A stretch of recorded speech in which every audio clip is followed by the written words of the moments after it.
Shalom warga kerajaan. Di dalam 2 minggu terakhir ini saya sampaikan dari perumpamaan The Prodigal Father. Ya, jangan salah judul.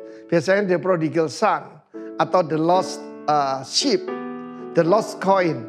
Kuncinya adalah gembala yang baik, lalu bendahara yang baik, dan seorang bapak yang terlalu baik.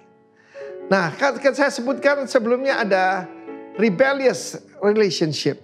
Itu kebanyakan daripada kita. Kedua, repentance, puji Tuhan. Tapi ada satu lagi tentang putra sulung, yaitu religion relationship.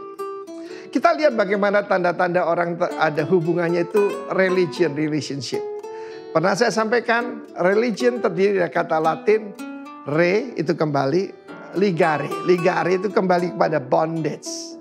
Dan saya sampaikan ketika kita mengalami yaitu rebellious relationship, kita mengalami GSR, yaitu guilt, rasa bersalah, ya.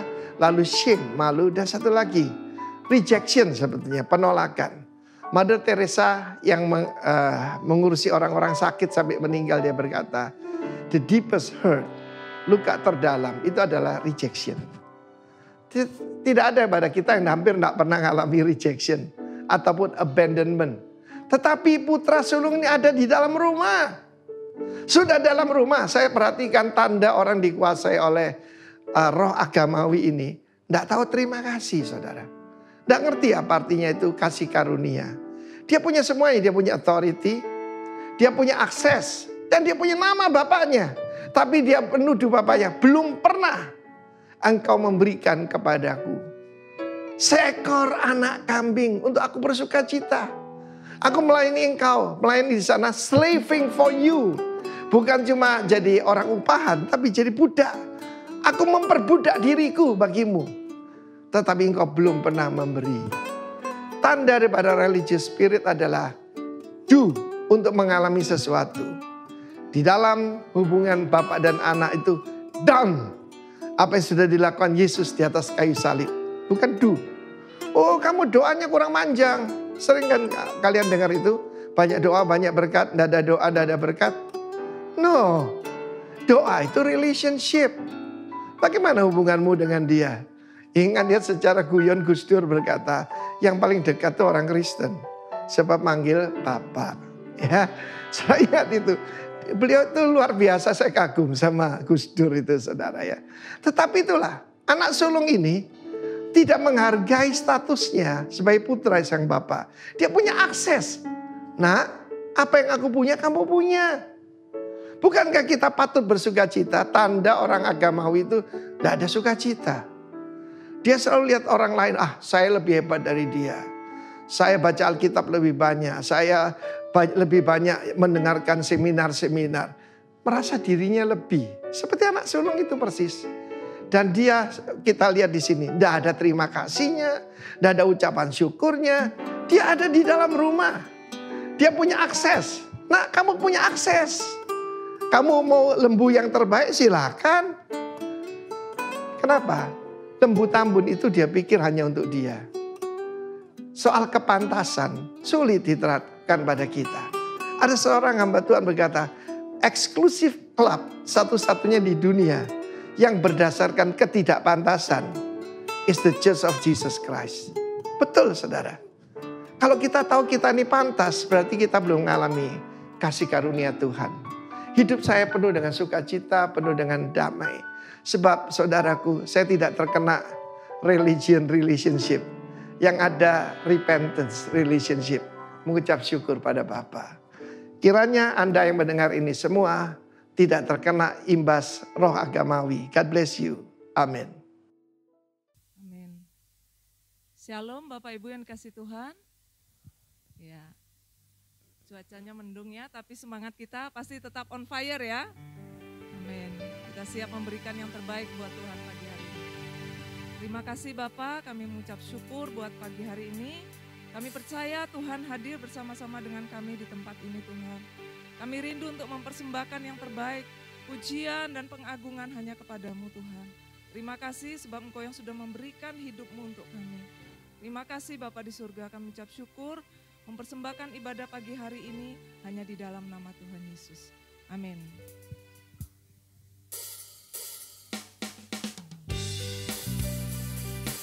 Sebab hanya Dia yang kita miliki di bumi di surga, yang terbaik.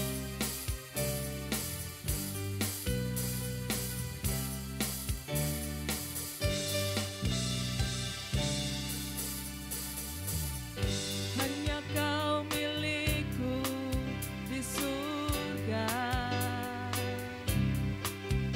tiada yang ku ingini di bumi, hanya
Sebab hanya Dia yang kita butuhkan.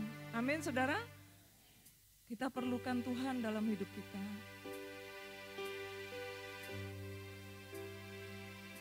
Terima kasih Tuhan.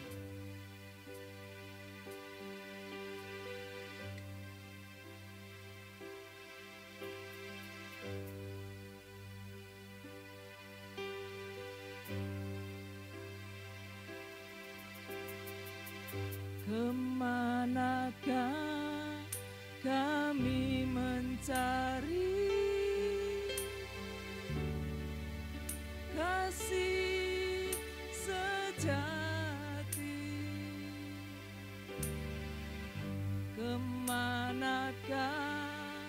kami berseru saat badai datang menderu, yang kami tahu hanya Kau yang mampu pulihkan segala sesuatu.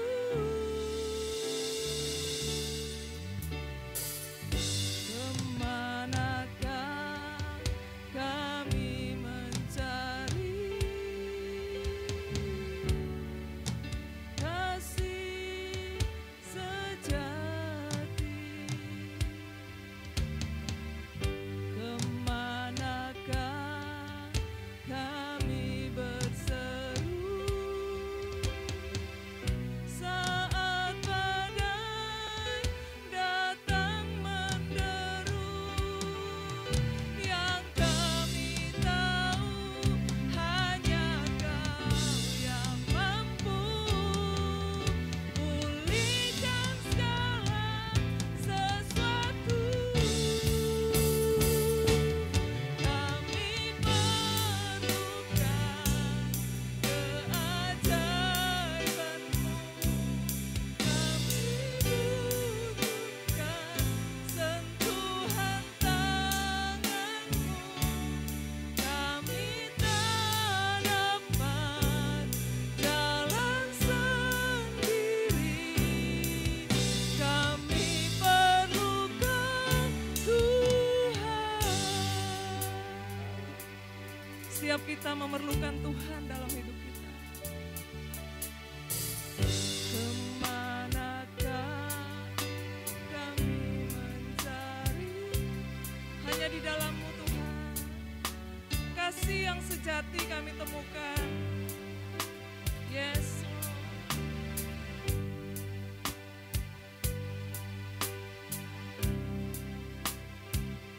Hanya kepada Engkau Tuhan.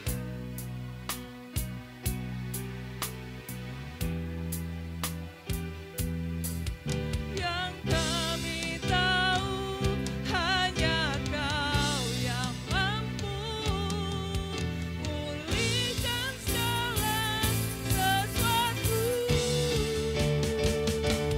Kami perlukan keajaiban-Mu,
perlu Engkau Tuhan.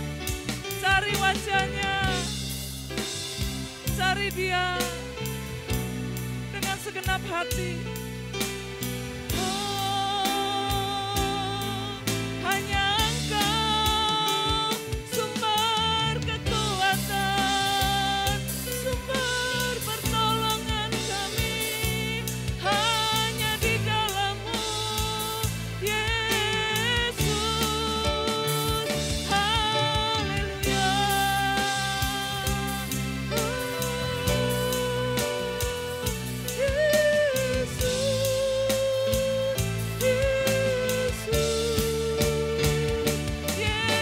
Yesus, ya, hanya kepadamu kami berseru Tuhan.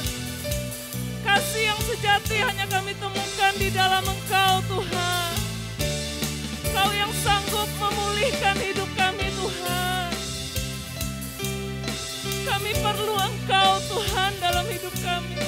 Yesus.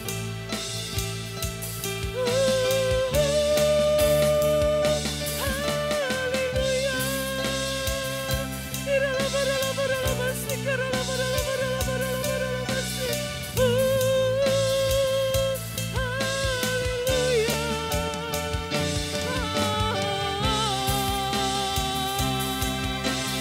Yesus, kami hanya berseru kepada Engkau Tuhan. Sumber, Engkau Bapa kami Tuhan. Engkau sumber dalam hidup kami Tuhan. Terima kasih Yesus. Terima kasih. Terima kasih Bapa.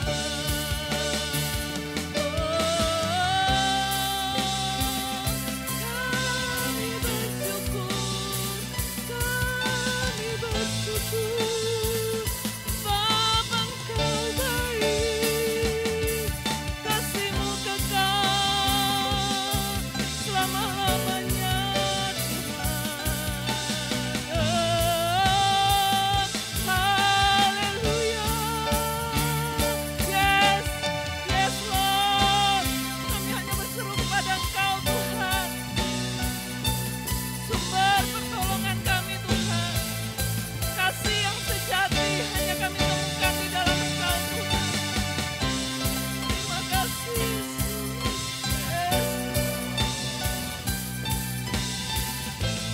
Engkau yang sanggup pulihkan hidup kami. Kasih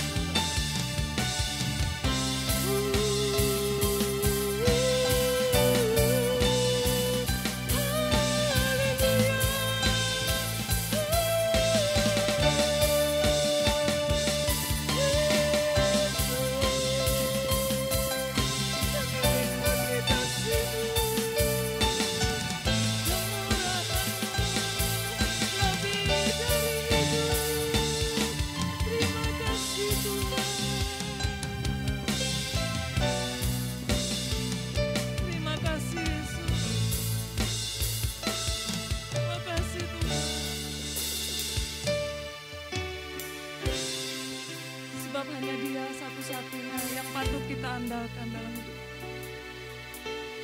Terima kasih Tuhan.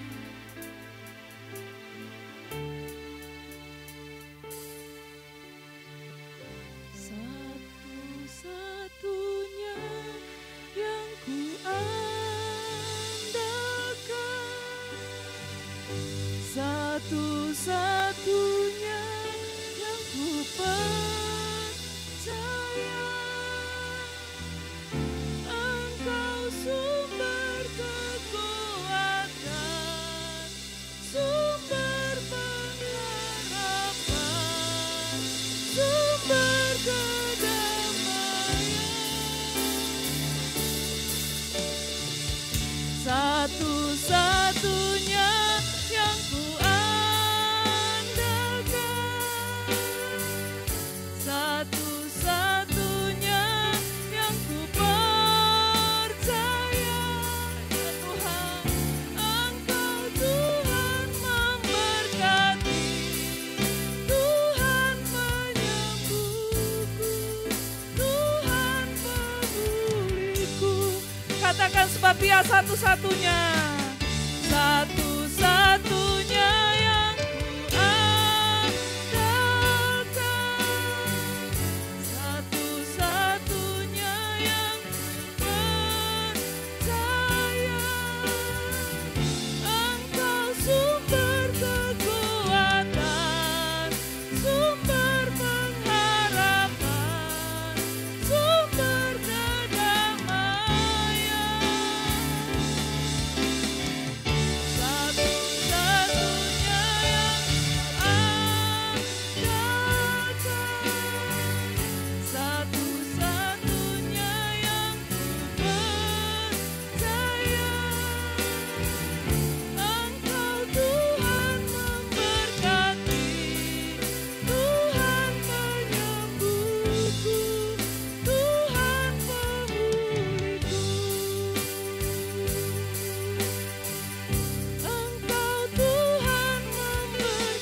kasih buat pagi yang luar biasa ini Tuhan, di mana kami boleh ada di dalam hadirat-Mu Tuhan, bersama-sama dengan saudara-saudara semua.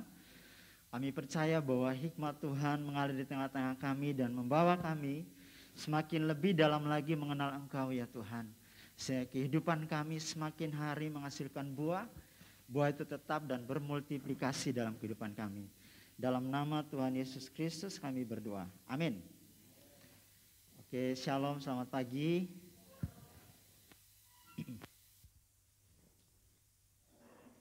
Terima kasih buat kesempatan yang diberikan. Pagi hari ini saya ingin kita sama-sama merenungkan apa yang menjadi tema multiplikasi atau berlipat ganda. Bapak Ibu, saudara-saudara semua bisa lihat di depan. Tema kita yaitu multiply. Coba bisa sebut multiply. Saya bayangkan bahwa Yesus ketika diutus oleh Bapa datang ke dunia untuk mengubah dunia, dia memilih 12 orang murid. Kalau kita ada di zaman sekarang, kita pasti akan berpikir atau berimajinasi, atau kita mungkin akan ada agak sedikit sama Tuhan. Cuman pilih 12 orang murid. Padahal yang mengikuti Yesus waktu itu adalah ini.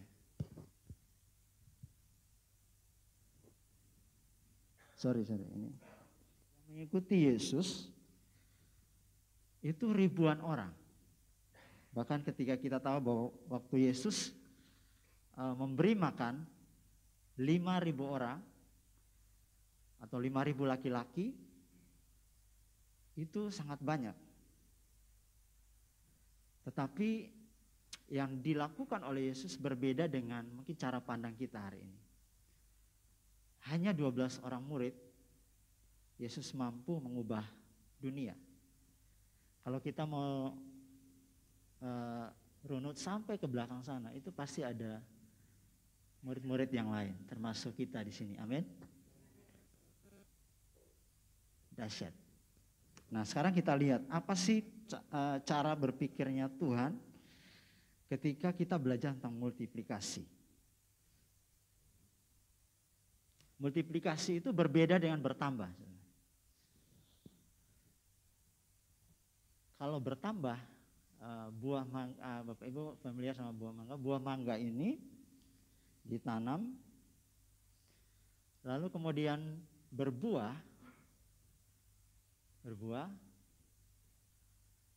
lalu sampai di sini aja prosesnya. Ini bertambah. Tetapi cara pandang Tuhan atau Bapa itu adalah bermultiplikasi. Multiplikasi. Oke. Buah mangga ditanam, berbuah, ditanam lagi, prosesnya berlanjut terus menerus. Dan coba saya ingin mengajak kita semua untuk seandainya di tangan ini, di tangan saya ini adalah buah mangga. Tahukah Bapak Ibu semua bahwa masa depan dari buah mangga ini ada di dalam buah mangga ini. Amin? Tidak ada di luar. Semua ada di dalam sini. Potensi, kemampuan untuk bermultiplikasi semuanya ada di dalam sini. Waktu Tuhan menciptakan manusia, pertama Adam. Hanya satu, Adam ya, man. Waktu Tuhan menciptakan manusia,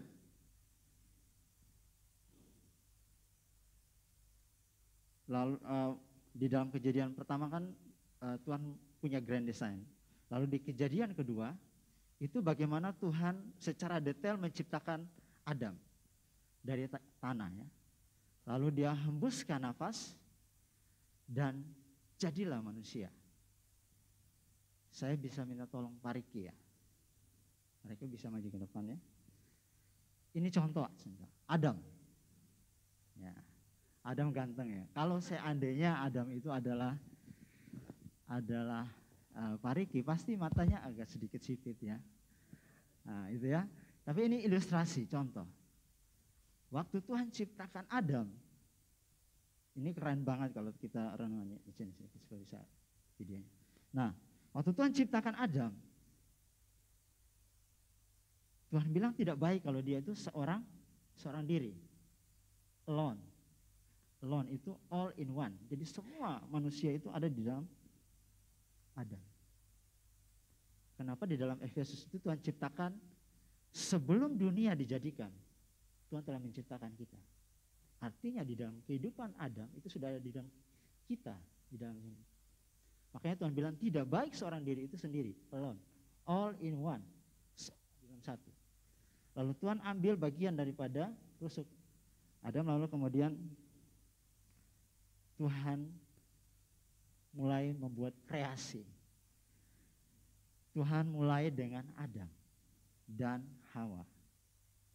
Tuhan tidak ambil lagi dari tanah, tapi ambil semuanya dari sini, dari Adam. Tahukah Bapak Ibu semua, sampai sekarang Tuhan tidak pernah main lagi sama tanah. Tapi proses itu terus berlanjut, terus menerus sampai ke kita saat ini. Amin. Itulah kenapa saya bilang bahwa multiplikasi itu adalah, atau multiplikasinya adalah desain Tuhan supaya kita itu berlipat kali ganda. Thank you Pak Riki. Nah, ini yang membuat saya kadang-kadang ada sesuatu yang dahsyat ketika kita belajar tentang multiplikasi. Kalau kita mengerti ini, saya percaya bahwa kita akan menjadi orang-orang warga kerajaan Allah yang berbeda. Warga kerajaan Allah yang melakukan segala sesuatu itu dengan prinsipnya Tuhan. Kita tahu tadi bahwa semua kita, bayangkan ya, sekarang sudah sekitar 7,8 miliar manusia di dunia. Dari satu orang. Bisa kita bayangkan dahsyatnya Tuhan ketika dia berkata, kalau di dalam Kejadian kita baca di dalam Kejadian itu, baiklah kita menjadikan manusia itu menurut gambar dan rupa kita, supaya mereka beranak cucu. Kalau bahasa Inggrisnya be fruitful and multiply. Artinya ketika Tuhan kasih perintah itu kepada manusia, ketika Tuhan ciptakan manusia, dan Tuhan perintahkan dia untuk beranak cucu atau berbuah dan bermultiplikasi, segala potensi itu ada dalam kehidupan kita, di dalam kita, untuk kita bisa bermultiplikasi. Nah, masalahnya ketika kita Adam dan Hawa jatuh dalam dosa, manusia kehilangan yang namanya pemerintahan kerajaan Allah. Oke, kita lanjut dulu ya. Nah, ini prinsip yang saya renungkan ya. Hanya orang yang sudah berbuah yang akan mengalami pelipat gandaan. Dan hanya orang yang berubah yang bisa berbuah. Kita nggak mungkin bisa bermultiplikasi kalau kita belum berbuah. Kita nggak mungkin bisa berbuah kalau kita belum berubah. Makanya waktu Yesus datang ke dunia, Yesus bilang begini. Statement pertama Yesus bilang begini. Bertobatlah, sebab kerajaan Allah sudah dekat. Artinya sudah di genggaman kita. Bertobat itu bicara tentang metanoia. Metanoia itu perubahan pola pikir.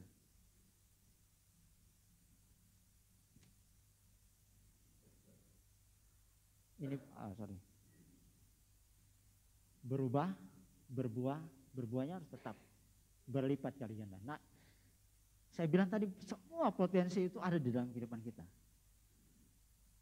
Makanya ketika Yesus, kita belajar semua itu dari awal, kita belajar dari awal. Bahwa di dalam Kejadian itu ketika Tuhan buat Taman Eden, baru Tuhan tempatkan Adam dan Hawa di situ.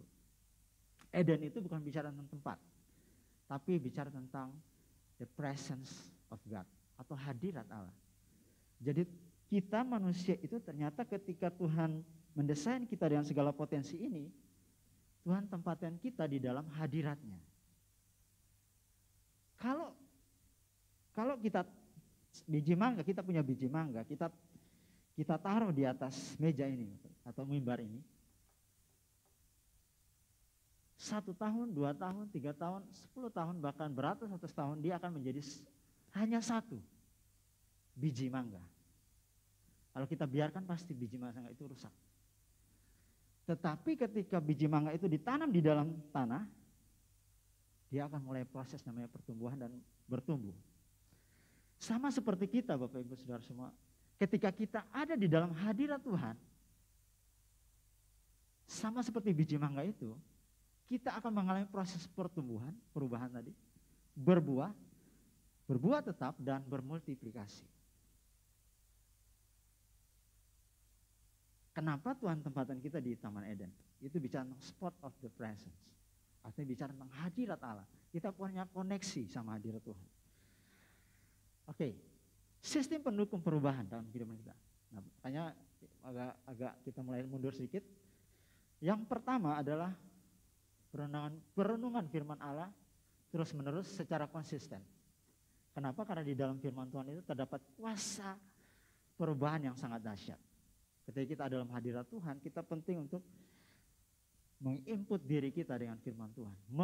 Dikatakan di dalam Mazmur 1 dikatakan bahwa ketika kita merenungkan firman Tuhan, Taurat itu siang dan malam, kita akan seperti pohon yang dimana ditanam di tepi aliran air. Apa saja yang diperbuatnya berhasil. Dia akan menghasilkan buah pada musimnya. Makanya ketika saya renung ini, ketika kita tidak menghasilkan buah, kita harusnya kembali kepada diri kita bahwa am I in the presence of God? Apakah saya ada di dalam hadirat Tuhan atau saya berada di luar hadirat Tuhan?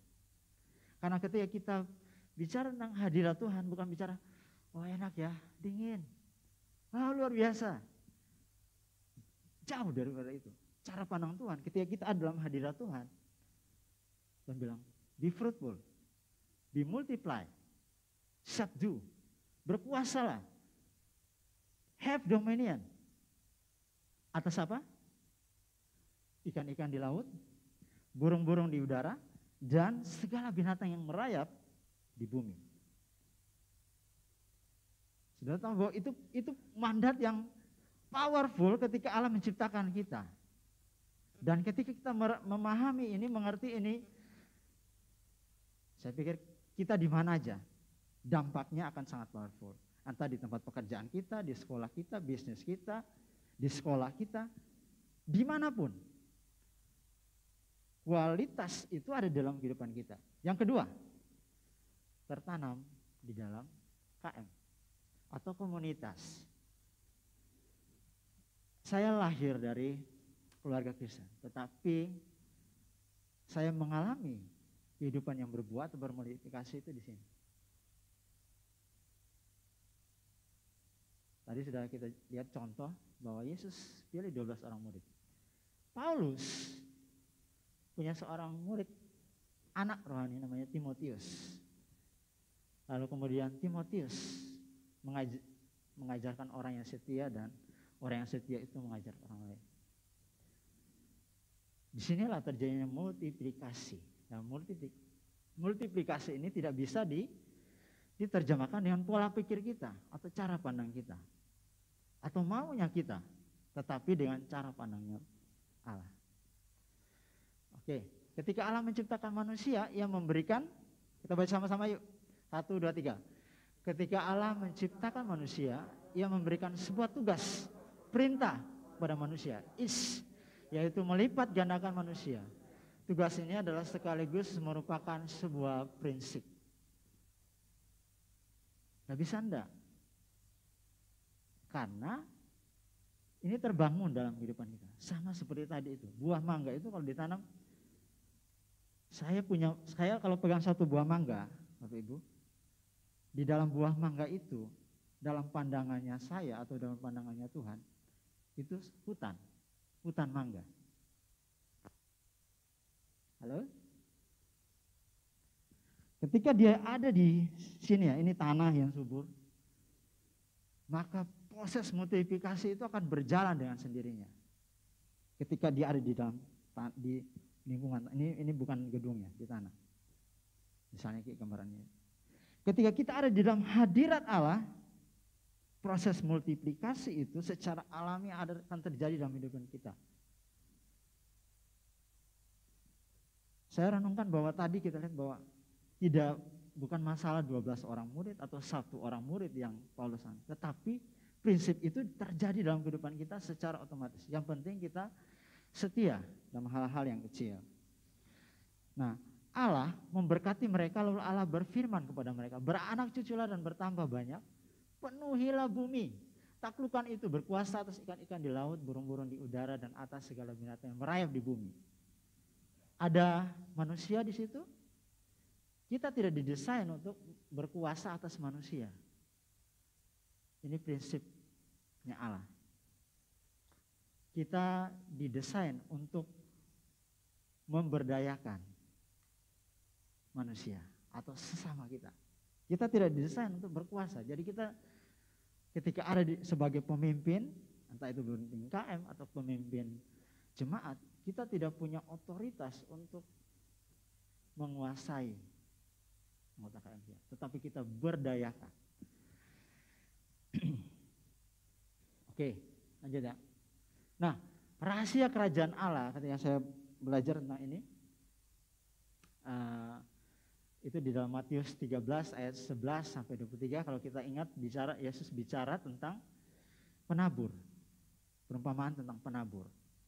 Nah, saya temukan ini karena satu ayat ini atau satu perikop ini Yesus menjelaskan, atau Yesus sepertinya memberikan pengertian kepada murid-muridnya bahwa prinsip multiplikasi seperti apa gitu.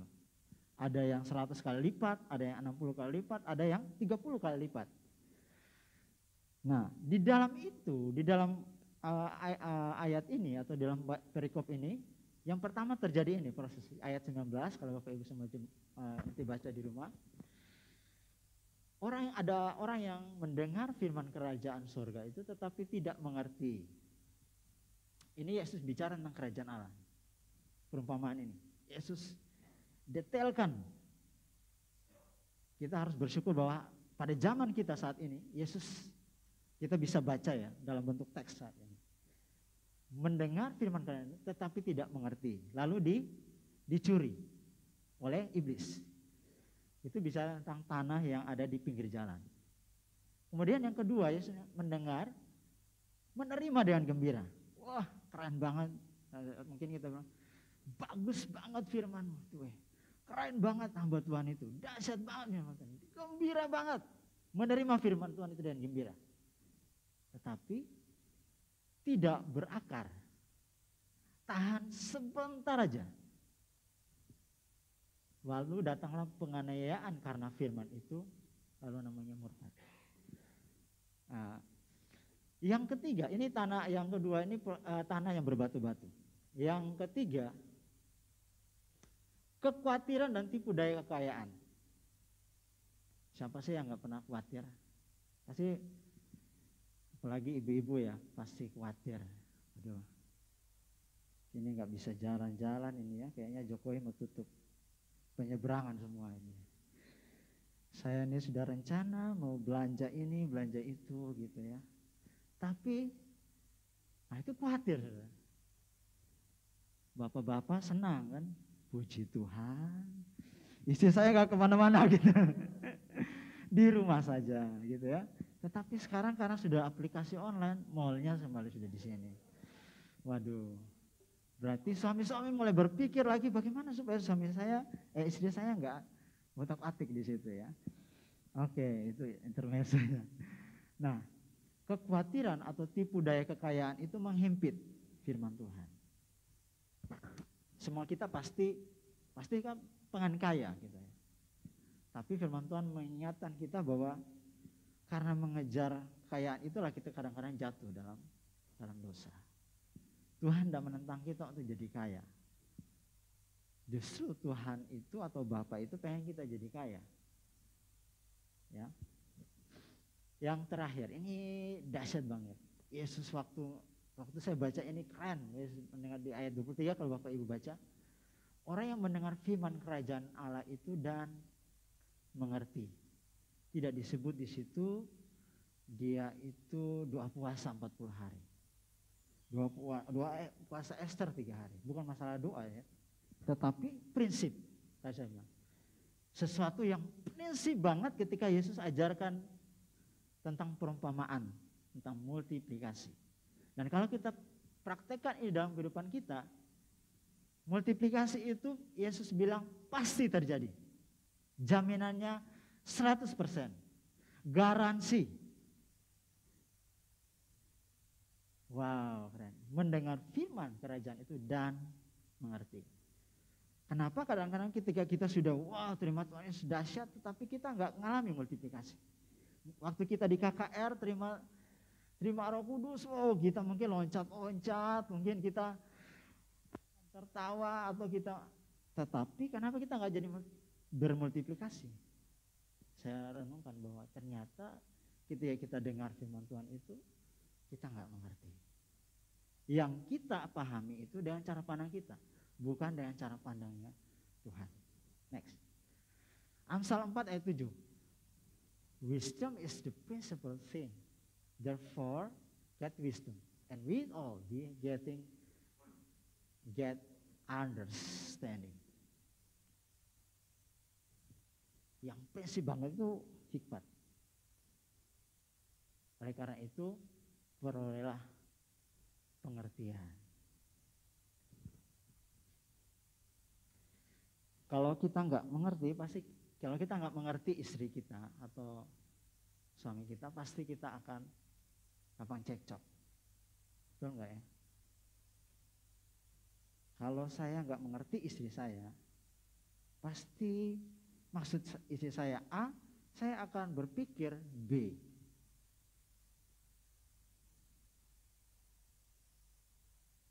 Waktu istri saya pengen, belanja ini. Saya contoh ya, mana istri saya ya. Tasnya sudah ada banyak. Contoh ini, kalau kayak saya contoh.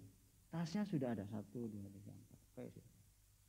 Kalau kita cowok kan tasnya cuma 1 gitu ya. Tapi ketika istri saya bilang, waduh, tasnya mana ya? Sudah nggak ada tas lagi. Saya kaget. Tas yang banyak itu di mana? Ada banyak, tapi tasnya itu harus warnanya beda. Nanti kalau ke pestanya beda. Betul nggak ibu-ibu ya? Ibu-ibunya semuanya diam aja. Betul. Tas mau ke liburan beda, tas mau pergi ke pantai beda. Kalau kita nggak mengerti itu, pasti kita akan protes. Suami-suami pasti protes. Ya kan? Itu tas kan sudah berjejer di situ kan? Sudah saya beli. Kemarin baru beli, bulan lalu baru beli. Masa mau beli lagi? Nah, tapi kalau kita mengerti bahwa wanita itu diciptakan untuk menerima uang, menerima tas, menerima deposito, menerima berlian. Dari sana memang Tuhan ciptakan itu kan. Kalau saudara kasih 1 kata, pasti dia akan kembalikan 1 paragraf. Kalau saudara kasih 1 paragraf, maka dia akan kembalikan 1 buku. Coba aja. Atau mungkin Bapak Ibu ada yang sudah praktekkan. Wah, kalau kita satu kata pasti itu akan muncul. Dulu. Wah, itu keluar semua. Wah. Tapi itu prinsip. Nah, kalau kita nggak mengerti itu pasti suami sama istri nggak nyambung. Oke? Makanya get understanding. Roma 12 ayat 1 dan 2. Ini bicara ayat 2 aja ya. Paulus bicara kepada jemaatnya di Roma, sekalipun sudah lahir baru. Dia bilang begini, janganlah kamu menjadi serupa. Ayo sama-sama, 1, 2, 3. Janganlah kamu menjadi serupa dengan dunia ini, tetapi berubahlah oleh pembaruan budimu, sehingga kamu dapat membedakan manakah kehendak Allah, apa yang baik, yang berkenan kepada Allah dan yang sempurna. Bayangkan, seorang rasul yang luar biasa, dia kasih pesan kepada jemaatnya di Roma. Jangan kamu, berubahlah oleh pembaruan budi. Dahsyat kalau kita sudah terima Roh Kudus, mengalami baptisan Roh Kudus. Tetapi jangan stop sampai di situ. Kita harus get understanding. Next. Oke. Yohanes 8 ayat 32, sama-sama. 1, 2, 3. Dan kamu akan mengetahui kebenaran, dan kebenaran itu akan memerdekakan kamu. Dahsyat ini. Yesus tidak bilang lagi ngomong tumpang tangan ini. Mungkin kita, wah harus tumpang tangan supaya dia berubah nih. Kok nggak berubah-berubah dia ya? Tumpang tangan nggak bisa. Akhirnya tumpang kaki dah sudah. Ya, tetapi Yesus bilang begini, dan kamu akan mengetahui kebenaran, dan kebenaran. Prinsip firman Tuhan akan memerdekakan kamu. Oke, apakah saudara mengerti mengapa saudara lahir di keluarga ini? Ini harus mengerti. Apakah saudara mengerti mengapa saudara melayani di sini? Apakah saudara mengerti mengapa saudara bekerja di sini? Apakah saudara mengerti mengapa saudara ada di kota ini? Bisnis di sini, cari cuan di sini misalnya, cari uang di sini, mengerti enggak? Kalau kita enggak mengerti, pasti kita akan menghabiskan hidup kita, bayar pajak, makan, tidur, ibadah, pulang, ulang terus berputar. Tapi ketika kita mengerti tentang prinsip multiplikasi lain. Yang kelima, apakah saudara mengerti mengapa saudara ada di bangsa ini? Yohanes 14 ayat 26. 1, 2, 3. Tetapi penghibur, yaitu Roh Kudus yang diutus oleh Bapa dalam namaku, dialah yang akan mengajarkan segala sesuatu kepadamu dan akan mengingatkan kamu akan semua yang telah kukatakan kepadamu. Dahsyat kita terima Roh Kudus, terima kuasa.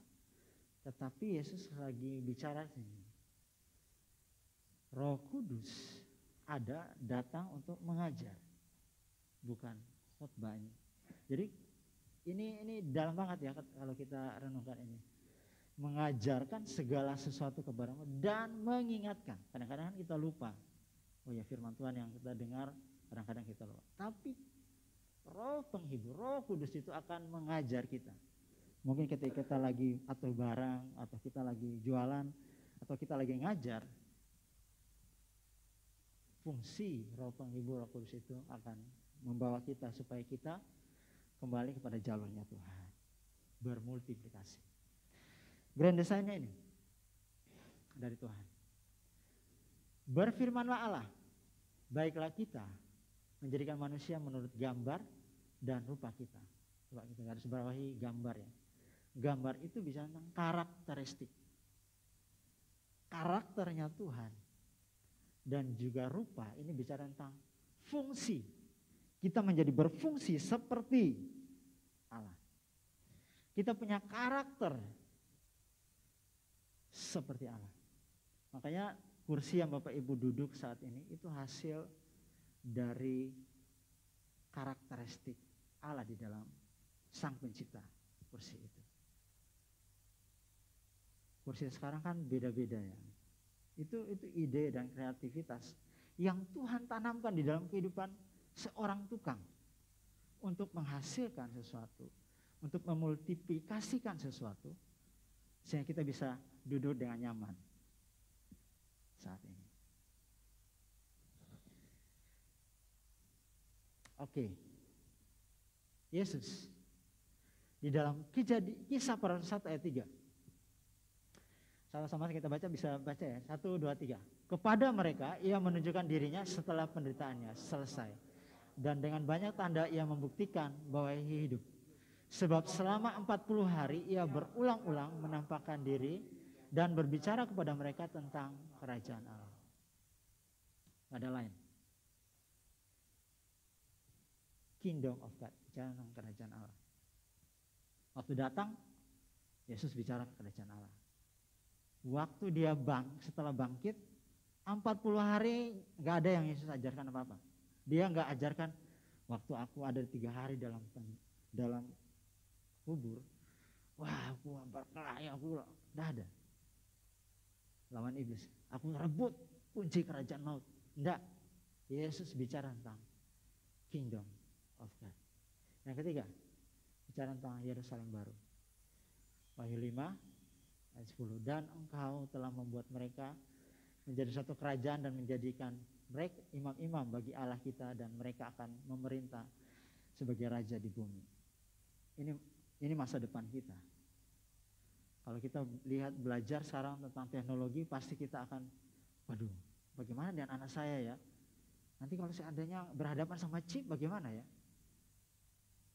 Kita jadi paranoid, kita jadi takut. Padahal Tuhan bilang bahwa kerajaanmu tidak tergoncangkan. Tahu nggak chip yang Tuhan taruh dalam kehidupan kita itu apa? Roh Kudus. Roh Allah sendiri dalam hidup kita. Kalau kita baca di dalam Wahyu 21-22 itu bicara tentang masa depan gereja Tuhan. Anak-anak kita, generasi kita. Mungkin kita sudah nggak ada. Anak, cucu, buyut semua yang akan lanjutkan panggilan ini. Cuman kita nggak boleh stop sampai di kita. Bicara tentang kerajaan Allah. Yesus tidak bawa agama, tadi Pak Arifin sempat ingatkan. Yesus tidak bawa agama, tapi Yesus bawa kerajaan Allah. Kenapa? Karena kerajaan Allah itu yang hilang ketika manusia jatuh dalam dosa. Oke. Budaya kerajaan Allah. Agar kita bisa doa. Doa ya. Doa ini masuk praise and worship juga. Doa, pujian dan penyembahan. Kita nggak bisa terlepas dari itu. Allahnya doa aja permintaan. Minta 1, 2, 3. Tapi bicara tentang doa ini deep banget, dalam banget. Kenapa Yesus doa itu bisa berjam-jam? Dan ingat bahwa doa ini bukan alasan untuk kita nggak bekerja. Yesus pagi-pagi bangun, berdoa, menghadap Bapa. Setelah dia doa turun, dia melakukan pelayanannya. Tidak ada di dalam ceritanya tiba-tiba Yesus, sorry aku lupa doa tadi, tidak ada. Yesus. Dan ketika Yesus selesai berdoa, murid-murid tanya. Pada suatu kali Yesus sedang berdoa di salah satu tempat, ketika ia berhenti berdoa, berkatalah seorang dari murid-muridnya kepadanya, Tuhan, ajarlah kami berdoa, sama seperti yang diajarkan Yohanes kepada murid-muridnya. Doa Bapa kami. Budaya yang kedua yaitu ketaatan. Budaya ketaatan. Ibrani 5 ayat 8, sama-sama baca, 1, 2, 3. Dan sekalipun ia adalah anak, ia telah belajar menjadi taat dari apa yang telah dideritanya. Kita bilang kita anak Tuhan, tapi kalau kita nggak belajar untuk taat akan firman Tuhan, something wrong. Ada sesuatu yang nggak beres dalam hidup kita.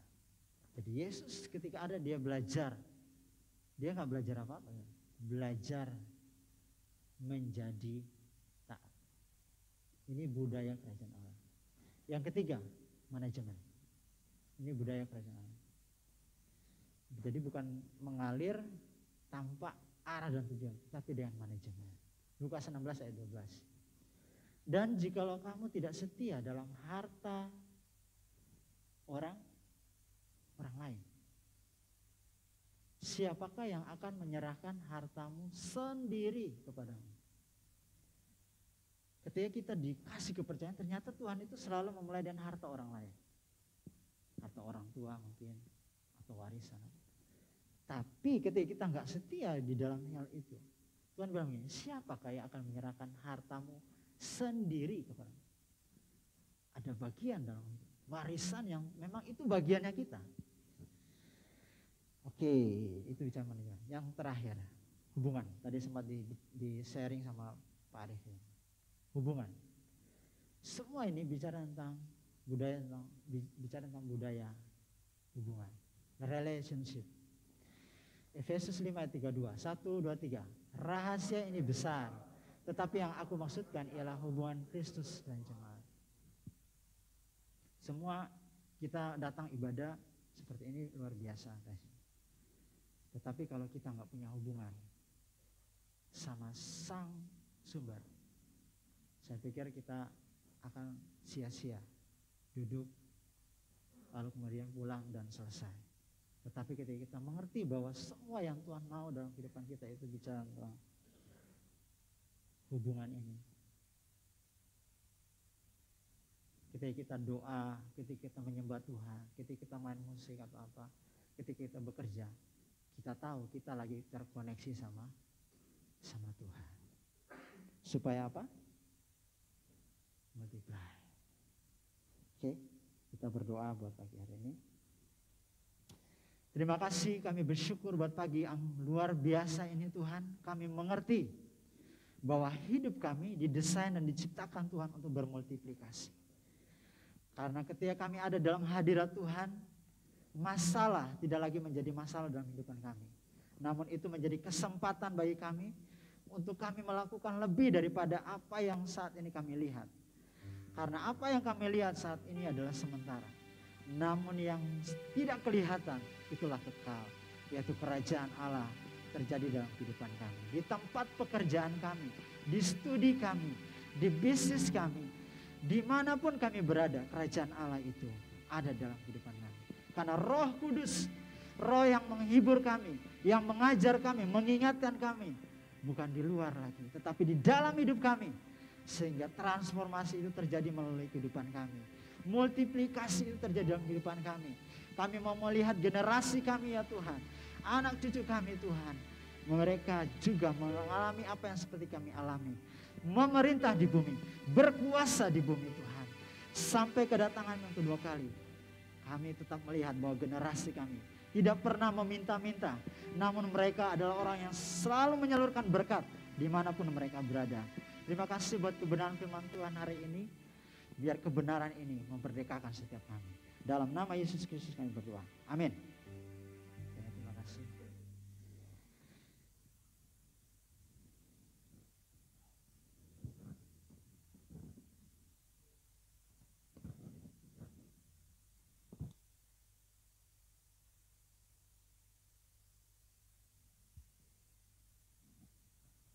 Tes. Ya.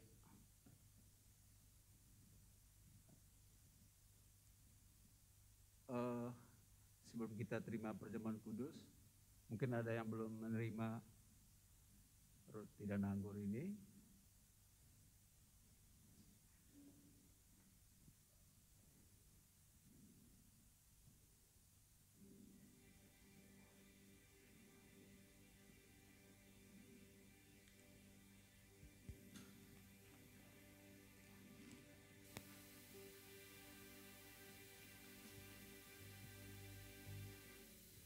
Haleluya. Terima kasih kebenaran-Mu begitu nyata atas kami. Engkau sungguh mengasihi kami umat-Mu. Tenggelamkan terus kami dalam hadirat-Mu ya Tuhan. Biar hati dan pikiran kami tertuju kepadamu. Kami tahu, kami sadar. Kami hidup hari ini karena kasih karunia. Kami diberi kehidupan. Bahkan Engkau mengajarkan kepada kami untuk berlipat-lipat ganda dalam hidup kami. Kami diselamatkan untuk menyelamatkan orang lain. Kami sudah dimuridkan dan memuridkan orang lain. Terima kasih Pak, berkati hamba-Mu yang sudah menyampaikan isi hati-Mu. Dalam keluarga, dalam pelayanan, dalam apapun Engkau berkati. Semakin hari semakin hikmat untuk tetap menjadi berkat buat generasinya. Untuk nama-Mu dimuliakan. Haleluya. Mari kita bangkit berdiri bersama-sama.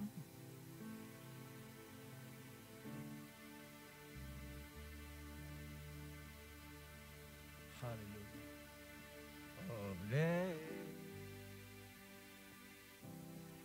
Oleh karena kemurahan.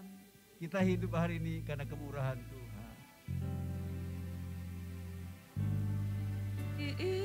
Dia rela mati di atas kayu salib untuk saudara dan saya, orang-orang yang berdosa. Karena kasih karunia-Nya, saudara dan saya diselamatkan, dilindungi, diluputkan dari mara bahaya, dari COVID-19. Tuhan luputkan saudara dan saya. Haleluya. Karena kemurahan Tuhan ku ada sampai hari ini.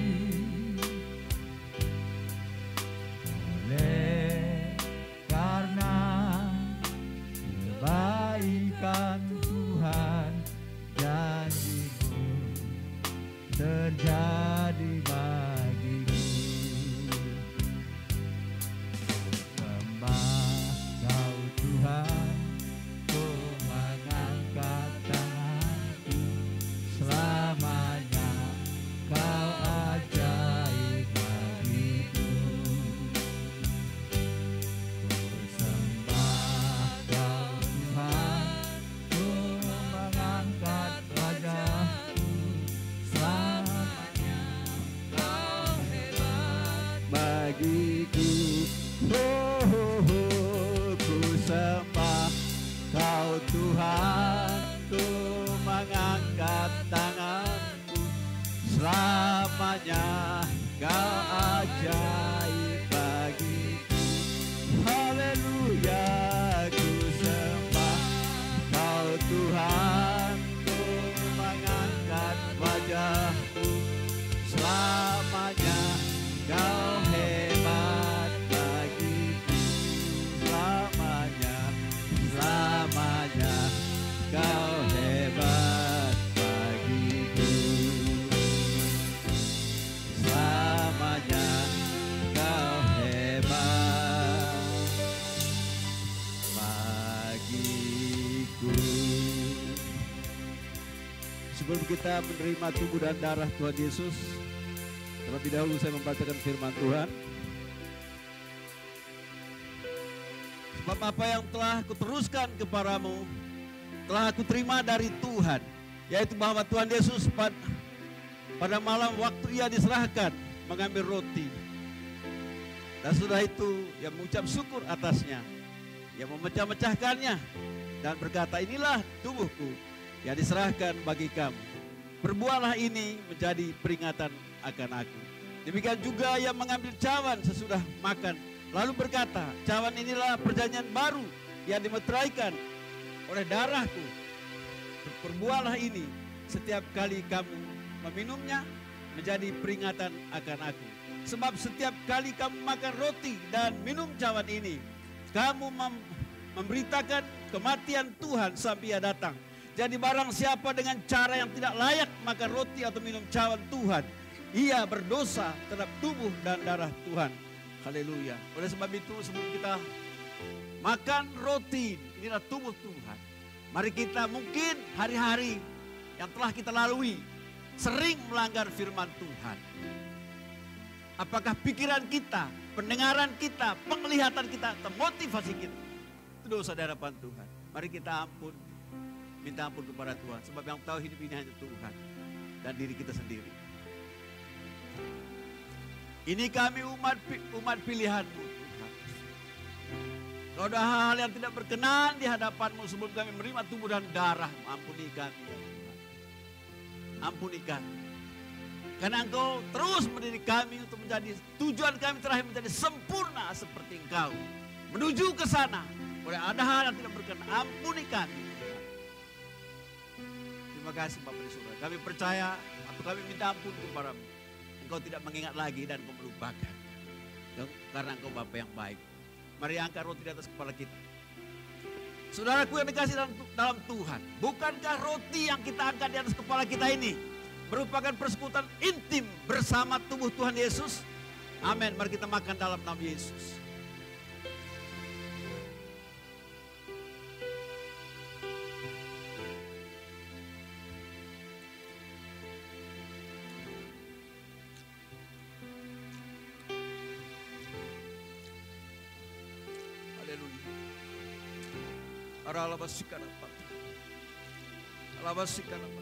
Demikian cawan, mari kita angkat di atas kepala kita. Cawan ini adalah darah Yesus yang ditumpahkan buat saudara dan saya. Percayalah waktu kita minum cawan ini, segala sakit penyakit sembuh, segala kelemahan dikuatkan, segala putus asa beri pengharapan yang baru, yang tidur hari bangkit kembali. Haleluya. Bukankah cawan yang kita angkat di atas kepala kita ini merupakan persekutuan intim bersama darah Yesus? Amin. Mari kita minum dalam nama Yesus.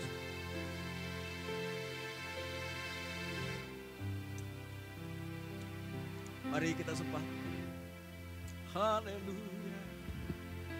Karal basanamu, Tripa karala basando. Ucap syukur sama Tuhan, sebab Dia baik. Dia baik setiap waktu, setiap hari. Dia selalu baik, ada saudara saya. Tripa karala basanalamu, bebaskan rohmu, kita sembah Dia. Tripa karala basando, Tripa karala basando, basanalam, Tripa karala basando. Para basana, di para basana,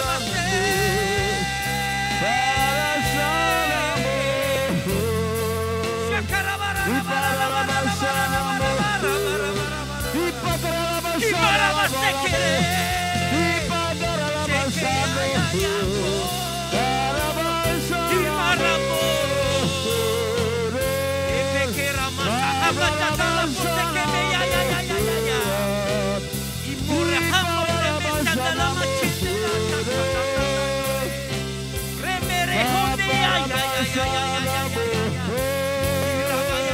di para basana.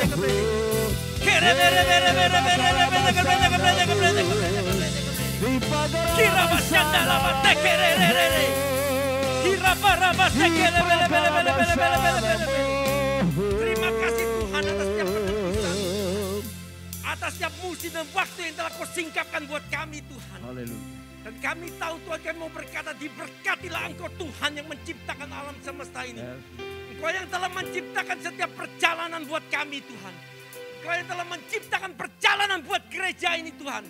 Dan kami tahu hanya di dalam kasih karunia-Mu Tuhan, kami mengalami perjalanan kebaikan. Karena itu kami izinkan diri kami relakan diri kami untuk Kau mencetak ulang diri kami. Sehingga lewat pencetakan ulang yang ada di dalam rumah-Mu, kami akan dapat bermultiplikasi. Kamilah orang-orang, generasi pilihan kasih karunia yang akan memanifestasikan kerajaan-Mu di Pulau Sumbawa ini.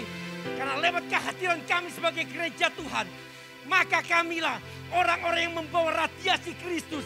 Ampuni kami kalau selama ini kami tidak tercetak dengan DNA-Mu Tuhan.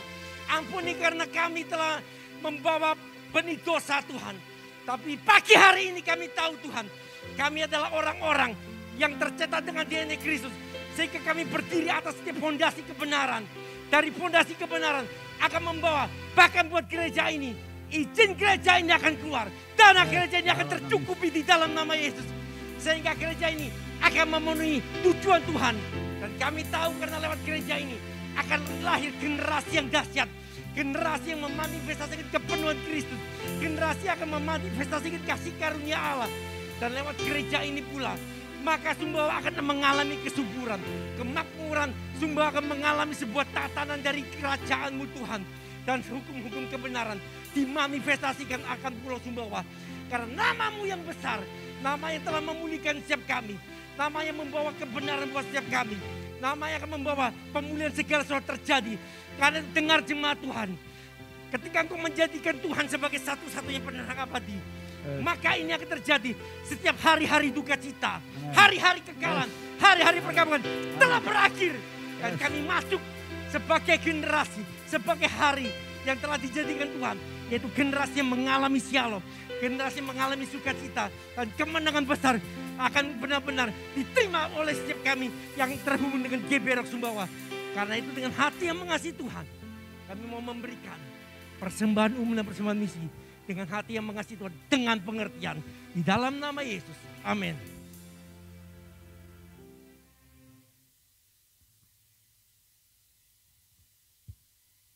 Shalom, salam sejahtera bagi kita. Ibadah hari Minggu akan diadakan di Aula Hotel Tambora. Acara akan dilaksanakan pada pukul 8 pagi. Dihimbau untuk jemaat hadir menggunakan protokol kesehatan. Sumbau berdoa minggu ini akan diadakan secara online melalui aplikasi Zoom yang akan di-share melalui grup WhatsApp. Bagi yang belum bergabung, silakan menghubungi Bang Lamhot. Kami mengundang Bapak, Ibu, Saudara sekalian untuk berkumpul bersama dalam komsel. Mengenai waktu dan tempat silakan menghubungi GKM yang tertera. Bagi yang belum bergabung, silakan ikut bergabung. Ibadah Rocky akan diadakan secara online pada hari Minggu pukul 11 WITA. Bagi jemaat yang tergerak untuk membantu pembangunan gereja bisa melalui rekening BNI atas nama GB Rock Sumbawa. Selamat hari Minggu, Tuhan Yesus memberkati. Ya, shalom Bapak Ibu. Itu pengumuman tambahan saja buat kita masih dalam minggu ini. Namun sebelumnya saya akan sambut berdiri keluarga baru yang baru pertama sekali beribadah dengan kita di tempat ini. Silakan Bapak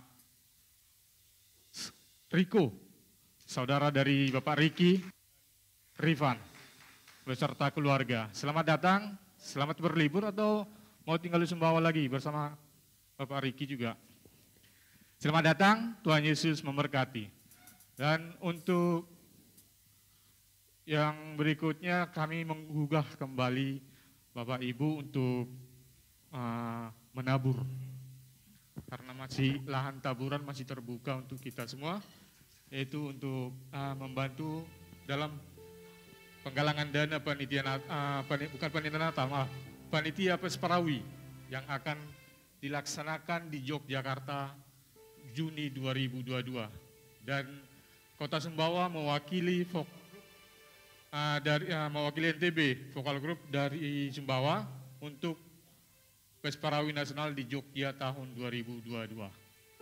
Jadi Bapak Ibu yang masih mau menabur masih dibuka di nomor WA gereja atas nama Lamhot langsung ke sekretariat. Terima kasih, itu saja pengumuman kita untuk minggu ini. Tuhan Yesus memberkati. Mari jemaat Tuhan, saya undang kita semua bangkit berdiri.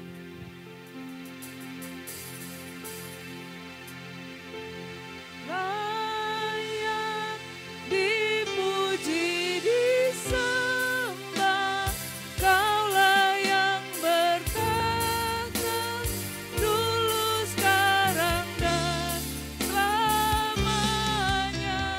Raja atas segala raja, namamu besar termulia. Dia yang layak.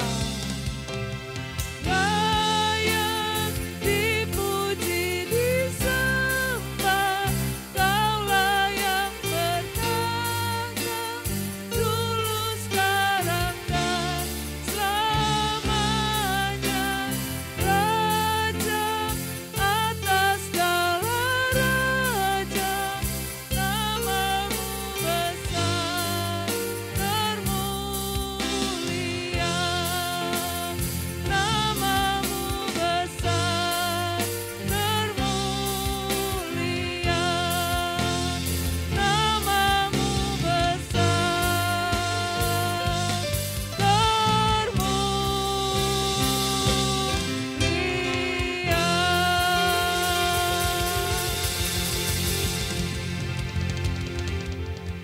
Kekasih Tuhan, angkatlah kedua tanganmu dan terimalah berkat daripada Bapa, Putra, dan Roh Kudus dalam nama Tuhan Yesus. Diberikan roh hikmat dan pengertian untuk dapat mengerti bahwa ada kehendak Tuhan dalam hidup kita. Ada benih Allah dalam hidup kita. Dan tinggal kita memultiplikasikan apa yang ada di dalam kita. Tuhan memberikan kekuatan, Tuhan memberikan hikmat supaya kita dapat mengerti di mana kita dimultiplikasikan. Untuk apa kita dilahirkan di tempat ini dan mengapa kita ada di keluarga ini? Sebab manusia tidak diciptakan untuk menguasai satu manusia, tetapi hanya dengan kesadaran. Dan kami percaya di dalam nama Tuhan Yesus, terimalah kesadaran daripada Tuhan itu. Sehingga kita berbalik, kita bertobat, dan kita kembali kepada apa yang menjadi tujuan Tuhan dalam hidup kita. Di dalam nama Tuhan Yesus, bagi yang percaya menerimanya. Katakan, Tuhan Yesus memberkati.